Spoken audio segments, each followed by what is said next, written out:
Director? Kahit nandyan o wala yung impeachment, wala na talagang investor confidence dito sa ating bayan. Kung nakikita nyo, bagsak ang foreign direct investment sa ating bayan. No? Kaya wag nila ako gawing rason kung bakit pangit ang takbo ng ating ekonomiya ngayon sa ating bayan. At saka, this is not accountability because impeachment, dalawa lang yung penalties dyan. Removal from office, tsaka perpetual disqualification from government service. Walang penalties dyan dahil walang kaso dyan.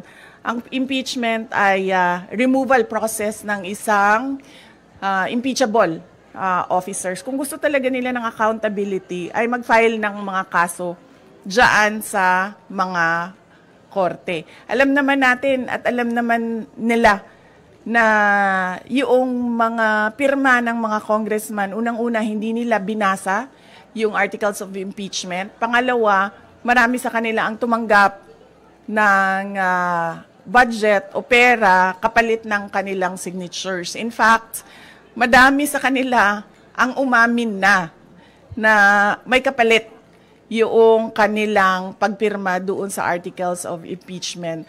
So if we are to talk about accountability by business groups, dapat questionin din natin kung paano ginawa yung articles of impeachment at paano pinasa yung articles of impeachment papunta doon sa Senado.